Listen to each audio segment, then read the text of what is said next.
Somewhere in California, behind the doors of a building with no name on it, the richest company on Earth spent 10 years and more than $10 billion on a single secret. That's over $1 billion a year, more than the entire research budget of many established car makers. The people who worked on it signed the strictest non-disclosure agreements. Some later admitted that even their own parents had no idea what they did all day. At its peak, more than 5,000 engineers were circling this one project. They leased an abandoned racetrack out in the Arizona desert. They poached executives from Tesla, designers from Lamborghini, engineers from BMW. They even built their own chip with the computing muscle of 4 of the most advanced processors of its day, stacked together. The company was Apple. The secret had a code name, Titan, after the giant gods of Greek myth. And what they were building was a car you could climb into, say, take me home, and never once touch the wheel because there was no wheel. And then, in the spring of 2024, with no warning at all, Apple killed every bit of it. 10 years. $10 billion. 5,000 engineers. A chip that was almost finished. Wiped to zero. And that leaves a question I haven't been able to put down.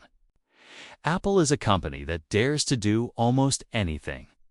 It dared to rip the headphone jack out of every phone.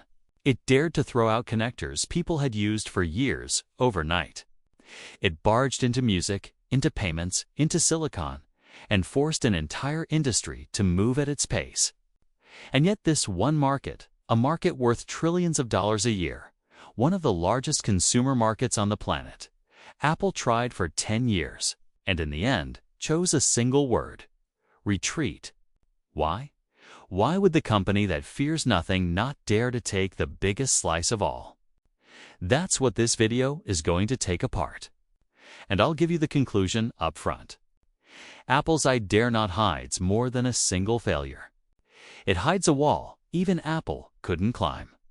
It hides a quiet war it lost to China.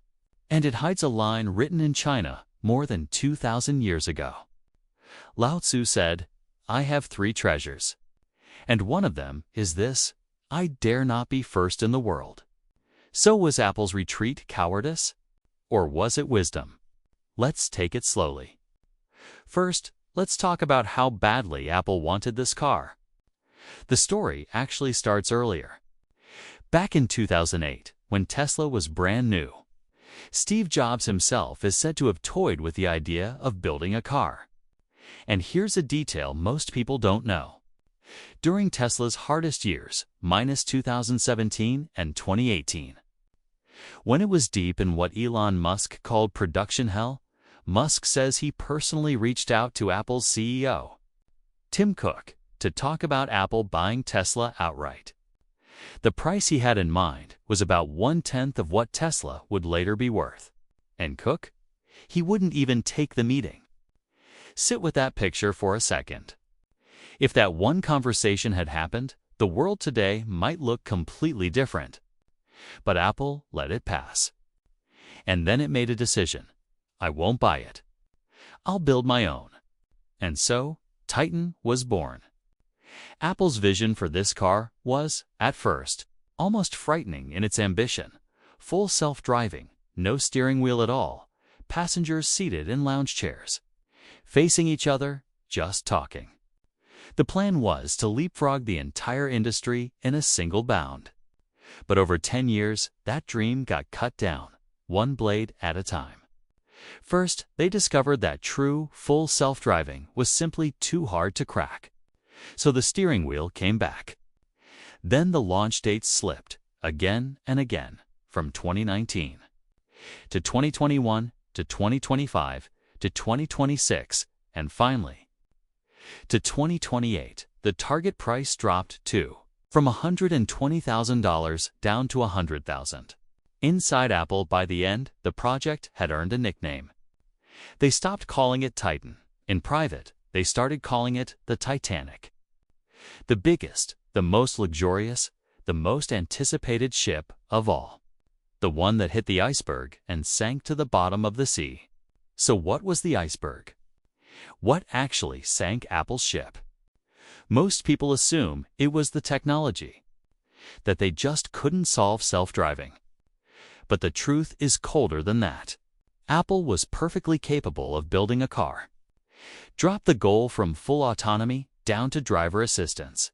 And, for a company with Apple's engineering muscle, building an electric car that could actually drive on the road was completely within reach. What really made Cook press the stop button was something else entirely. One word: profit. Let me give you the numbers, and you'll understand instantly. Apple sells phones and services at gross margins that sit year after year above 40%. That is an extraordinarily lucrative business. But the car industry. Traditional automakers often run on margins in the low single digits. Building a car means steel, batteries, tens of thousands of parts. Heavy assets, thin margins, factories, supply chains, recalls dirty, exhausting, and barely profitable. For Apple, the math simply never worked. This is a company used to earning the highest margins in the world. Why on earth would it turn around and grind away at a brutal business that earns a few measly points? And here's what made it worse. In exactly the years Apple was hesitating, the electric car world erupted into a price war. The one who flipped the table was Tesla. Early in 2023, it started slashing in the United States. The Model Y dropped from just under $50,000 to about $47,000. And Tesla's own automotive gross margin fell in a single year, from around 33% to around 23%, its lowest in more than 3 years. Then China struck back. BYD raised a banner that read, literally, electric, cheaper than gasoline. And in early 2024, it pushed the starting price of its best-selling electric sedan to just over 100,000 yuan, around $15,000. Do the arithmetic on that gap. Remember what Apple planned to charge for its car? $100,000. On one side, a $100,000 ceiling. On the other, a $15,000 floor. Same market, a gap of almost 7 times. Everyone was driving prices into the ground, stamping them into the floor. And margins kept getting thinner. So Cook ran the numbers and reached a conclusion. Even if this car got built, it could never live up to what Apple was. So better not to build it at all. And that is the first layer of Apple's I dare not. Not, cannot, will not. Apple did not dare to stake its proudest, highest margins on a grinding business it frankly looked down on. And here, for the first time, that line from Lao Tzu starts to carry its real weight. Know when you have enough, and you will not be disgraced. Know when to stop, and you will not fall into danger. Cook's retreat looks, on the surface, like a kind of disciplined wisdom. Stay inside your circle of competence. Don't get greedy. Don't force it. Pull back in time. If the story ended here, Apple would be a textbook case of quitting while you're ahead. But the story does not end here. Because at the very moment Apple turned and walked away, on the other side of the planet, one man made the exact opposite decision. In late February 2024, Apple announced it was giving up on the car. Just 1 month later, at the end of March 2024, in Beijing, another phone company held a launch event. The man on stage was Lei John. The company was Xiaomi. And he did the very thing Apple had dreamed about for 10 years and never dared to finish. He built a car, and it sold out. The car was called the SU7. Let me read you a few numbers. Apple spent 10 years and $10 billion, and in the end had nothing to show for it. Xiaomi, from greenlighting the project to delivering its first car, 3 years. When that first car went on sale within 27 minutes, it crossed 50,000 firm orders, and by firm orders, I mean the kind where buyers put down a real, mostly non-refundable deposit and lock in their place in line. And if you think that was just luck, look at the second car. In June 2025, Xiaomi launched an SUV called the YU7. When it went on sale, within 3 minutes, orders passed 200,000. Within an hour, nearly 290,000. Within 18 hours, more than 240,000 were locked in. By the end of 2025, Xiaomi delivered more than 410,000 cars in a single year. And its second car, the U7, hit more than 150,000 deliveries in just 6 months, more than twice the pace of the first one. Same kind of company, a phone maker. Same situation, building a car for the very first time. Apple, 10 years and out. Xiaomi, 3 years and a legend. And that's awkward. Because if building a car is so hard that even Apple couldn't pull it off, then how on earth did a Chinese phone company do it? Was Lei Jun simply smarter than Tim Cook? No, he wasn't. The truth lies somewhere deeper. And it's exactly the part most people, even today, have completely missed. Let me ask you a question first. What was Apple, sitting in California, actually missing? It wasn't money. It wasn't talent. It wasn't technology. And it certainly wasn't brand. What it was missing is the last thing you'd ever guess. All around it, there was no car-making supply chain. Apple's headquarters is in California. Around it, you'll find the finest software engineers in the world, but you won't find a mature battery plant. And you won't find a chain of auto part suppliers ready to ship to you on demand. For Apple to build a car was like trying to grow an entire manufacturing tree out of bare software soil. It would have to build everything from scratch and carry all of it alone. Now, you might jump in here and say, wait, isn't Tesla an American company too? Didn't Tesla build its cars right there in the US? It did. But do you know what Tesla paid for it? In 2017 and 2018, to mass-produce its first high-volume car, Tesla fell into the pit it would later call production hell. Musk slept on the factory floor. The cash on hand drained away fast, and at the closest point, the company was just weeks from bankruptcy. An American company trying to build a car from scratch on American soil, and it nearly killed itself doing it. And what finally pulled Tesla out of that pit, let it make money at scale, and let it keep cutting prices? Where did that come from? It came from China.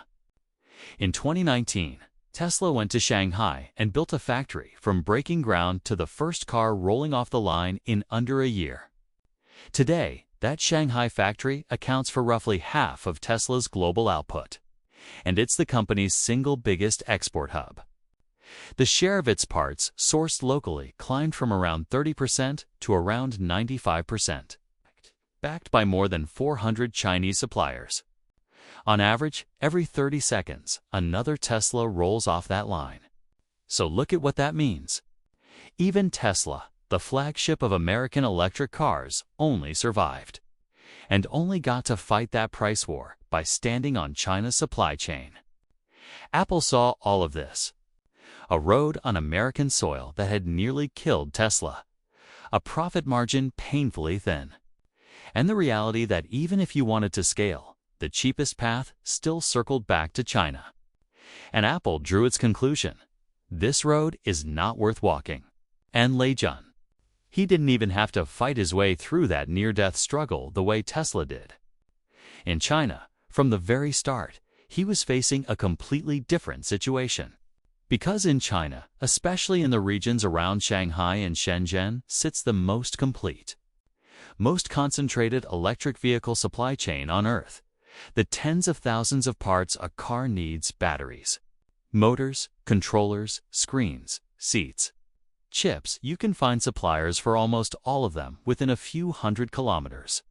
And the most important piece of all is the battery. The giants standing behind Xiaomi and behind China's entire electric car industry are companies like BYD and CATL. And speaking of BYD, here's another story that'll make your jaw drop.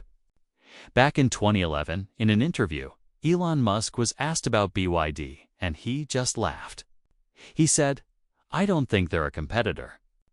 Their product isn't very good." 14 years later, in 2025. BYD sold more than 2.25 million battery electric cars in a single year, and for the first time. On full-year sales, it passed Tesla, becoming the biggest seller of electric cars in the entire world. The Chinese company he laughed at had left the man who laughed far behind. So you see, Lei Jun was never fighting alone. Standing behind him was the whole of Chinese manufacturing. He wasn't growing a tree from nothing. He simply walked into a forest that had already grown. That's why the same task took Apple 10 years and failed, and took Xiaomi 3 years and worked. It isn't that one was smarter than the other.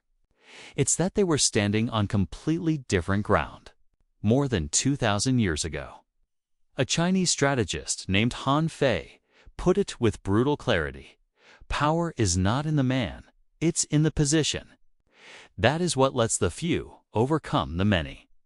What really decides who wins is often not how strong any single person is, but the kind of position, the kind of momentum he's standing on.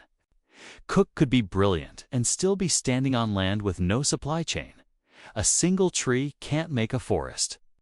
Lei Jun might be no stronger, but he stepped into the surging current of Chinese manufacturing and rose with the tide. Sometimes a hero shapes the moment, but far more often, it's the moment that shapes the hero.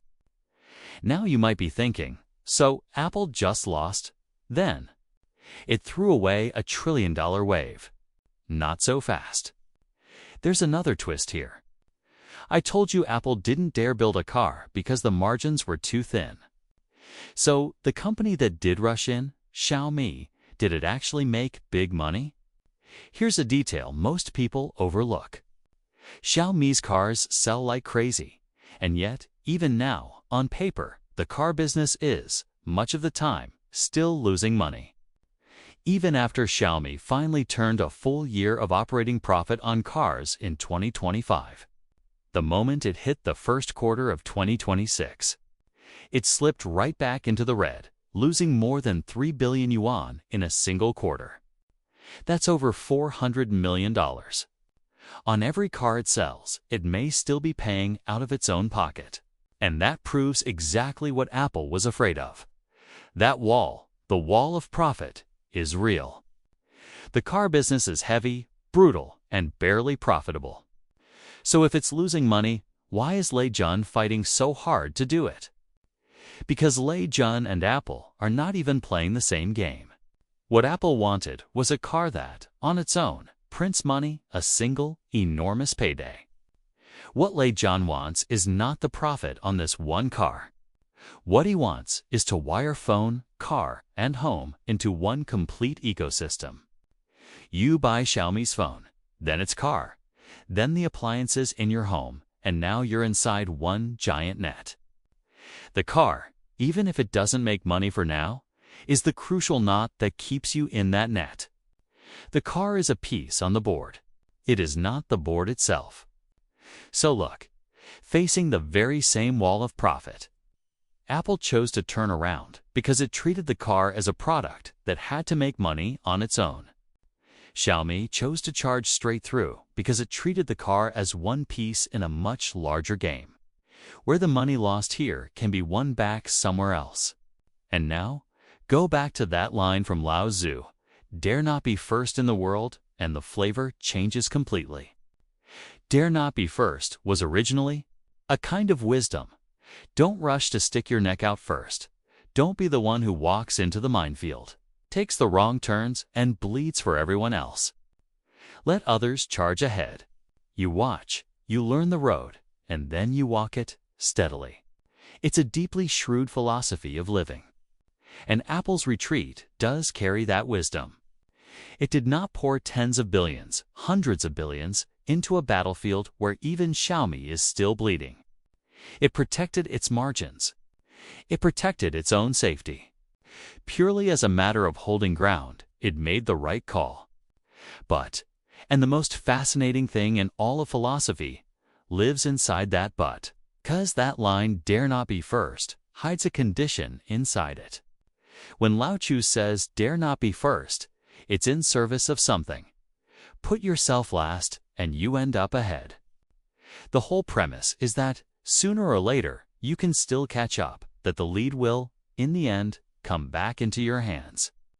But there is one thing that, once you give it away, you can never get back, and that thing is momentum. Position, the tide itself. Because the car we're talking about today is no longer your grandfather's car. The old car was a slab of steel and 4 wheels, a mechanical product. But the car of today is turning into a computer on wheels. After your phone, it is the next great smart device, the next super gateway, holding all your data, all your time, all your habits. Whoever controls that gateway holds the ticket to the next era. What was the thing Apple feared most all those years? That someone outside of its phone would build a new gateway it didn't control. And now, that new gateway is slowly growing on 4 wheels. And Apple, with its own hands, has let it go.